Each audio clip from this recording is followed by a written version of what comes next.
welcome to the Social World podcast. Welcome back again. I'm Dave Niven, and it's a good time to have you back. Thank you very much indeed for joining me again. I can't believe the number of episodes we've got through. It's been a little bit of a gap since we did the last one, but the National Health Service had me for a little bit there, so I had to give them my full attention. Now, you can download this on iTunes. You can listen to it on the website, socialworldpodcast.com, or there's always Stitcher or Podfeed or any of the other places.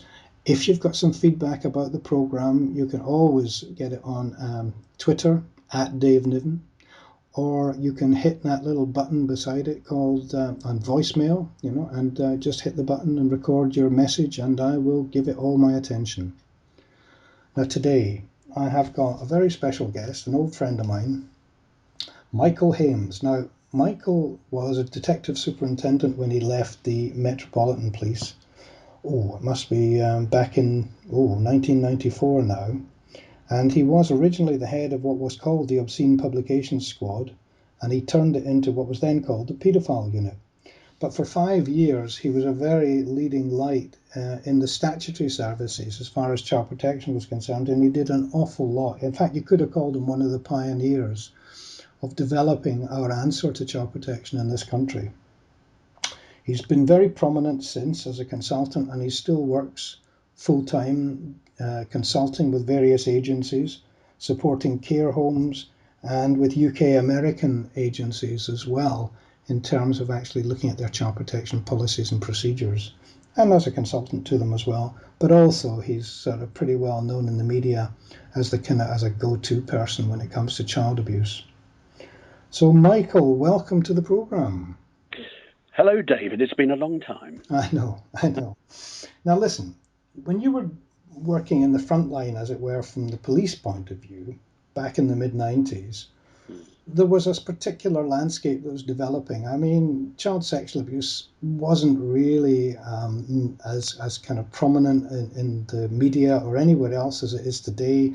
We weren't half as aware of what goes on, but yet we were developing things all the time, and it felt very much like a sort of a frontier spirit, if I remember rightly. Now, that's all that time ago, but you've been working in it ever since, so you've seen the developing landscape. I want to ask you what you think it might look like in about 10 years from now. Where are we going with this, with all these inquiries and all the people coming out, historical abuse and everything? I mean, what's your take on where it's going? Well, as you say, over the last 10 years in particular, the landscape has changed enormously. People are actually taking the problem seriously now. And in 10 years hence, I think it will be still top of the agenda because, after all, after murder, child sex abuse is, the second most evil crime. And so it has to remain at the top of the agenda. I think what's happening at the moment is that we're, to a certain extent, clearing up a lot of the historical abuse. And hopefully in 10 years' time, some of these really old cases will have been dealt with. But let's not forget that the child sexual abuse is not about yesterday, it's about today, and it's about the fact that children are being abused mainly in the family, and that's something we really haven't got grips with yet. And I think most of the problems that we had before are still there in terms of children being unwilling to speak out. And in fact, what often happens is that they will disclose, maybe in their 20s or 30s, having, for all the reasons that we know about, kept it to themselves.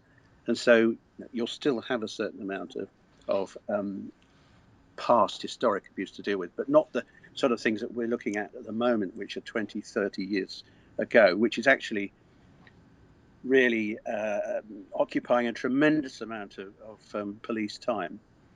So, yeah, it's always been there. The thing was, Dave, if you remember, when we sort of started out, we were trying to work out what it was we were dealing with, because it was important to get to know how it was that people went about the business of abusing children. It was, to my mind, in practical terms, it didn't serve a huge purpose in trying to work out why they did it. Because, in fact, I was talking to an old friend, Eileen Vizard, who's a consultant psychiatrist, and she said, well, we're still actually trying to find out why people do these things. Yeah. But what was important was that we found out how they went about it. And so the principal way in which we looked at it was to talk to people who abused. Said, okay, you do this, how do you do it? Mm-hmm. And from that, we were able to construct methods of strategies of how to deal with it. And also interview techniques were enhanced because we knew how to talk to them. Because you don't talk to a child abuser in the same way that you might talk to an armed robber, for example. It's a completely different mindset. And of course, the other agencies weren't as coherent as they are today. They weren't working together as well, No. were they? Well, no. I mean, we had working together, but no, that was in name only, because people were so keen to keep information to themselves. So we didn't share information with each other. And it wasn't. Actually, I don't think it was about data protection. I think it was about trying to keep hold of what you'd got. And I was trying to break that down so that we all said to each other, okay, I've got this bit of information, you've got that bit of information, where do we go from here? And in fact, we had a social worker attached to my office at Scotland Yard for a while, who was funded by the London Borough of Brent, who was helping us with some of our operations. Incidentally, what we set about to do was not to take over the job of child protection units in the field, as it were, because they were dealing with reported crime. We were proactively targeting child to them without the children actually disclosing to us, and that was hugely important. I mean, there's so many different threads, aren't there, Mike? I mean, then as now, in fact, probably even more so then, we didn't really have a therapeutic infrastructure to refer victims onto, did we?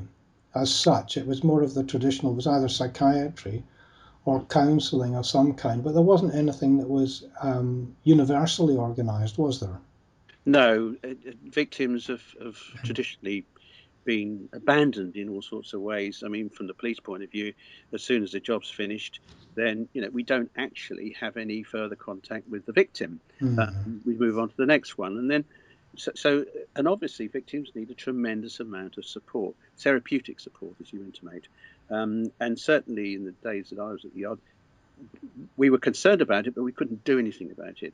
Now I think we've got more therapeutic input into assisting victims in all sorts of ways. I mean, when you have a large scale disaster or shooting, then local authorities put therapists in straight away to try and help victims and people that have seen these things. So I think that on that side, it's getting a bit better. So many different roads to have a look down then and now. Let's just let's go overseas for a second, eh? You were whilst you were at Scotland Yard, you chaired an Interpol committee on offences against minors, and if I remember rightly, that involved top police officers from all around the world coming together about twice a year. That's right, yes. To look at ways of sharing information, sharing techniques and strategies, and just essentially trying to improve the service that each force gives. I mean, nowadays, I rather suspect that that happens much faster because of the speed of communication and the internet and goodness knows what else. But the principle's the same. I mean, have you noticed any particular good developments of that? Because I hear stories that it's still not as good as it could be. Well, I think one of the problems you have is that you've got a plethora of organisations. You've got Europol, Interpol, and people that are confined to their own landmass. We had a tremendous amount of contact with the Americans, and we actually were working with them on strategies, with the FBI in particular, looking at particularly ways in which offenders were doing their business, but also a tremendous amount of information was passed between us about individuals, and we were getting lists of people who were trying to get hold of child abuse images. But that said, of course, that's exploded since, and that the amount of information that comes in normally can't be dealt with very quickly, because you're talking about 2,000 or 3,000 names. They come into the National Crime Agency, where they've got to be sorted and sent out to forces, and that's a huge problem, because how many can you deal with? How many can a force deal with at any one time? So you sort them into how dangerous you think these people might be in terms of their access to children. So you'd look at school teachers, social workers, policemen first. And by the time you start arresting them, and then it goes into the media, then people will scurry about, throwing their computers into the river and trying to get away with it. And the other thing is that each of these cases, every one is very, very complicated. It's not just a matter of going into somebody's house, picking up the computer, taking it away and having a look at it. You've got to have a look to see who is likely to be, who's been abused. You've got to try and identify the children whose images are on the screen. You've got to look at the person themselves to see whether they have access to children. So I get it, Mike. It's really so very relevant too to today, because it was only a couple of weeks ago that the BBC, I believe, did a Freedom of Information request for all the police forces, asking for the details of their high-tech units. Yeah. And they found that there was, as you would expect, a terrific variation across the country, but that in the worst cases, there were people who had been reported, say a family had reported that their daughter was being groomed or something like that by so-and-so, and the police had gone and arrested so-and-so, confiscated all his electronic equipment, smartphones, tablets, computers, whatever, and effectively hadn't touched it for a year. That's right. Now, so they bail people for a year at a time. Now, that, as you know, has been the subject of a lot of discussion recently about how long people should have to wait before knowing when they're going, or if they're going to be prosecuted. So that's a huge hold-up. And we know it's a resource issue. I mean, nobody's doing it deliberately, but and we hope that the settlement that's been done recently in terms of the police budget helps at least settle the boat a bit. Probably not. Probably not. Well, yeah, we're right. But at least it's not as many cuts as they expected, I think. No, that's true. Let's put it that way.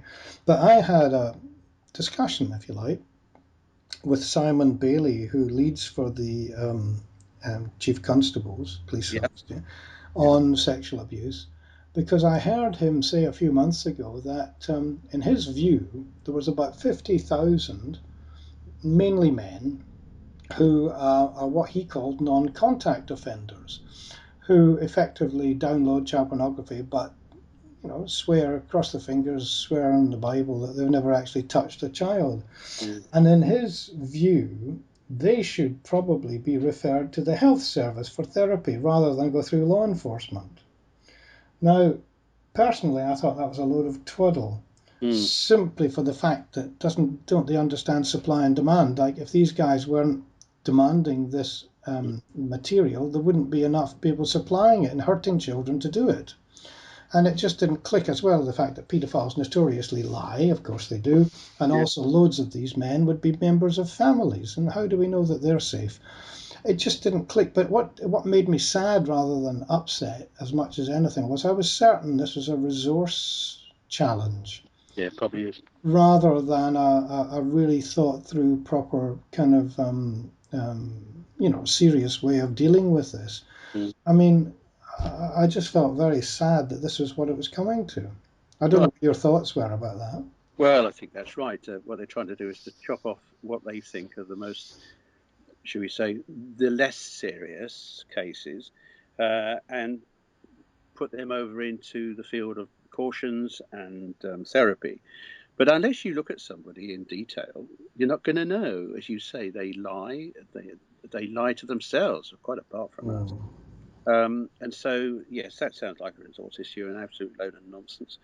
We know that something like 1 in 60 men are sexually attracted to children. And that's a pretty daunting thing Mm. because, if you think 2 reception classes at primary school, say, one boy, anyway, we're mainly dealing with men, will go on to be an abuser. So we know it's an enormous task, but you can't take shortcuts. No, but it's not exclusive either, is it? I mean, there are a small amount of women Yes. who, Oh, yeah. in their own right, not Mm. just the followers, not just those being manipulated, but in their own right, Yep. abuse. Yes, absolutely. We still haven't got a sort of figure on that yet, I don't think. But certainly Hmm. that's correct. And we've seen some pretty nasty high-profile cases, as you know. And it's always a problem, isn't it? Because you think to yourself, well, women are supposed to nurture children, not abuse them. And for a long time, we almost denied it was happening, apart from when they were almost made to do it by their male partners. But that's not so, as you say. But we don't quite know what the percentage is. I don't think we should. I mean, my own view is I don't think we should make like a big deal about it, except to say that people should not just assume that it's exclusively men. Oh no, no, absolutely right. I mean, I have a case where um, uh, how can I say this in a short time? She was in her 70s. I knew her when I was at Ealing Police Station, very refined lady. And when I was at Scotland Yard, I did a television programme on child abuse. She wrote me the most amazing letter saying that nice to see you and all that sort of thing. And then she said it brought back memories of when she was very young. She was 5 and she was being sexually abused by her nanny. So they were quite a rich family, and that she was rescued and the nanny used to beat her and all that sort of thing. And so, she was saying that this nanny was a paedophile. And the crunch was, she said, I've never told anybody about this before, bearing in mind she's in her 70s. And she said, now I've put this on paper, I feel I can go to sleep. Oh, wow. I mean, Mm. but good for Mm. her, good for Yeah. you to have provoked that. Mm. I mean, and in a sense, I suppose it leads us into this whole issue now of historic abuse that seems to be dominating the headlines. And Mm. Justice Lowell, the New Zealand judge that's leading this inquiry, Yeah. made the announcement the other day that there's likely to be something like 12 separate investigations going on. Mm. And it's probably going to take, she thinks, anything, not at least 5 years, if not more, And the rest, yeah. and the rest. And I think it's going to probably rival the Chilcot inquiry. So into the Iraq War. So I mean, in effect, the scale of what she's actually doing and the numbers of people and the amount of money and the amount of public tolerance that there'll have to be. Because my worry is, great, on one hand it's great. Yeah, I mean, we've waited for this for a long, long time, and we know that there's an awful lot of people out there that need to find some kind of closure, that need to get help, that need to come forward and actually tell their stories, who've lived with it, effectively had it eating away at them like cancer for most of their lives. But I wonder if the public might begin to get kind of abuse fatigue. Yeah. Yeah, I think that's probably right. I mean, I honestly, whilst I think it's a good thing that people who have been abused have an opportunity to tell us what happened to them and for this to be dealt with properly, I'm at a loss to see how this inquiry will end up, because are we looking to criticise people who did or did not investigate things to the nth degree? And if so, by the time she finishes, they'll probably be dead. What's the outcome going to be? Oh, yeah, is there going to be a series of recommendations about what we ought to be doing? Well, I'm sure you and I could sit down and make them up now. I think it's a complete and utter waste of money. Um, I, I agree with you that it's important that victims are enabled in some way to tell their story and to have themselves heard. But if she's going to be looking at all of, virtually every organisation that comes in contact with children, then I'm afraid it's going to be a terrible mess. What are they going to conclude? Are they going to say, well, the commissioner of police in 19 so and so didn't get a handle on it, or this should have gone that way, or that should have happened? And they're going to trawl through all the old reports. And I just think that it I just don't think it's worth All the right, money. I get you, because I do understand that you're saying that from a compassionate point of view and not from any other point of view. I get that. But I just wonder, though, I don't know, all the people who've been victimized, all the people who've been subjected to this horrific abuse Mm.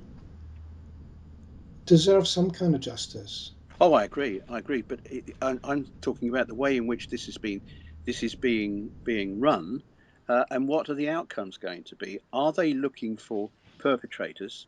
And if they find perpetrators, obviously they'll pass that on to the police, Mm. because they obviously can't deal with it. It needs to go through the legal process. And so, in a sense, what they're doing, I suppose, is scoping out to see, okay, how many people are coming forward to make an allegation about that person? Okay, over to the police. Da, da, da, da, over to the police. And so the police are going to end up with large-scale inquiries, which is fine. But to what extent are they going to be targeting the church, for example? Now, the Mm. church has been saying for ages, "Oh, we got it wrong. We got it wrong." They put all sorts of things in place to try and to rectify that, as have social workers. Actually, social services have done all sorts of things to bring themselves up to date and to take on board the recommendations of various reports.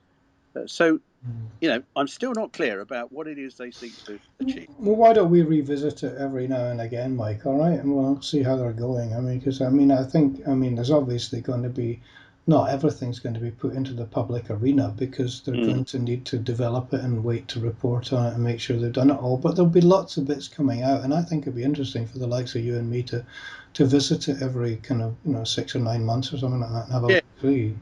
yes, right. Um, all right, look, couple of things here. There's some new landscape going on here in terms of child abuse that wasn't anything like as prominent when you were firstly in the police and then even as a consultant in the intermediate time up to now. And that's the whole issue of radicalisation. Yes.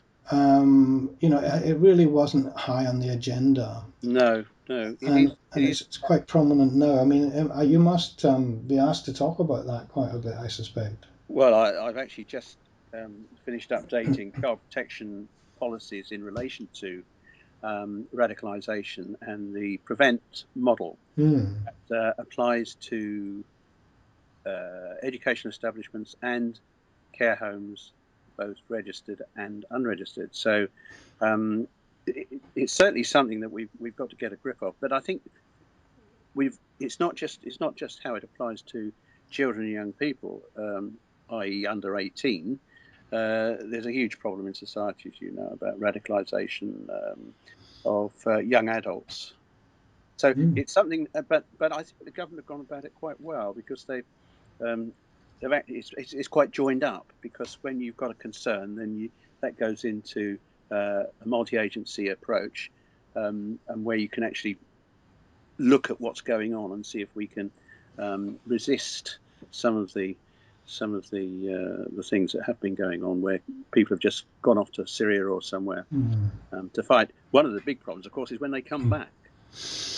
Yes, and also how people perceive the agencies here. I mean, for example, I'm aware that recently in Rotherham, which has had a bit of a bumpy ride recently anyway, Mm, the Muslim community there has declared that they've got no confidence anymore in the police, and that they won't be dealing with them anymore, because they don't feel that, in their view, the Islamophobia that was going on has been half well tackled at all. And they feel in fear, and they feel, scapegoated and so forth. And the unfortunate thing is that they've targeted it against the police, so you would think mm. they would be one of their allies. So that kind of activity now is quite worrying. Yeah, because we don't want it to go underground. We don't want things to just disappear into the ether. It's important that the leaders in that community maintain very close contact with law enforcement and with all of the other agencies. And really, it's a matter of sitting down and talking to each other, because they're not being threatened by the police, but there have been, as you know, quite a few demonstrations by this the fascists. White. We had one recently where I chair the safeguarding board in Bradford. There was an English Defence League. Yeah, there was one in Aylesbury recently, and the police were concerned about it. That went off quite quietly. How did yours go? Was it quietly? It was raining. So, best policeman in the rain. Yeah. But that's always been thus, and and the police service does its very best to try and to nip those sort of things in the bud.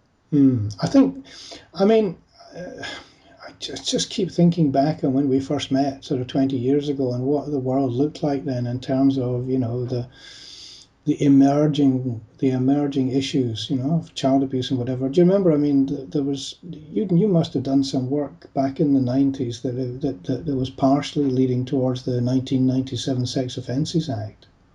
Yes, I mean we were lobbying for a lot of changes to legislation in order to make it easier for us to identify and deal with abusers. The particular one that I was keen on, as you know, was the register.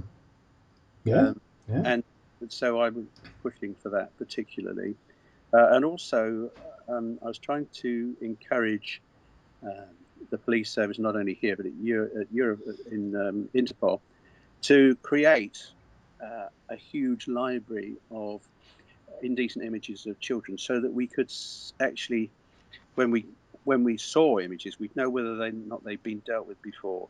I mean, I had a case. In fact, I spoke about it when I was in Lyon at Interpol with colleagues from France, Germany, Switzerland, and we were all talking about the same man, the same bit of film, which was quite horrendous. And we were all looking for the same person, which was great. We got him. The French nicked him in Paris and threw the key away for a little while whilst we got ourselves together. And he was dealt with for very, very nasty sexual abuse on boys. And he was a lorry driver. And so he was making his way through Europe, abusing children and actually befriending the parents of his victims, and said, I'll take your boy for a week, and we'll go to France, we'll go to Switzerland, and we'll have a lovely time, and da-da-da-da. And of course, he was abusing them. Yeah, it wasn't high up parents' agenda. Well, it still isn't to a large extent, but it certainly wasn't as high up parents' agenda as it is now. The idea of protection, it still worries me, to be honest. I don't know what you felt about this, sort of talking to international colleagues, but there's one industry in this country that I still feel is hugely under-regulated, and that's homestays. The which, sorry? Homestay. Where, and schools still send whole groups of people to a school in such and such a country. That's right. And they're told, you can stay with the families of the pupils that go to this school. Well, that sounds great, but how do they know that they're safe? Yes, that's right. I mean, I in fact did. I mean, I took part in one of these exchanges in France when I was 14. Wonderful time. But of course, as you say, it's a bit hit and miss, isn't it? Well, it's only because abusers look like everybody else, and are part of it anyway. But these sort of things. I mean, I remember myself. I mean, I think we were talking earlier about when I was working with Lucy Faithfull and the work that she put in. She was a tigress, to the 1997 Act. But I wanted to ask a little bit more about that, because you will remember that half of that act was the creation of the Register of Offenders. Yes. We all wanted that. Yeah. But the other half was extraterritorial legislation. Yeah, hugely important. But where's it gone? Well, I know. I think probably the difficulty remains that the police services in this country and the Western world still don't have the sort of liaison with Thailand and other Asian countries that they should have. Just to interrupt you slightly, Mike, just for listeners' point of view, the extraterritorial legislation gave British courts the opportunity to try somebody from this country if they abused a child abroad and came home and hadn't been tried in the country where the abuse happened. Yeah, well, that's right. And unfortunately, as I say, the amount of communication that there should have been just didn't happen. I went to Manila to talk about it, and at a conference, and I was on my way from the hotel to the British Embassy. I was accosted about a dozen times by children offering themselves. It was terribly sad, and all organised, of course, and the amount of corruption that there was there was huge. Anyway, well, now look, we've already agreed that we're going to come back and revisit some things on a sort of a fairly regular basis. That's a good idea.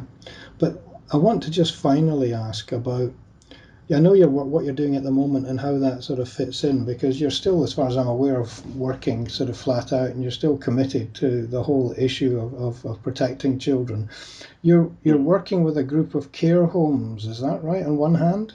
Yes. Benjamin UK up in around the Milton Keynes area, they've got 10 homes. They hope to double that in the next couple of years. And I deal with safeguarding. So there's a safeguarding manager for the whole of the thing, and then I'm their external consultant. But I consult on a daily or almost hourly basis. I was actually, when you phoned me originally, I was talking on the telephone about a particular problem.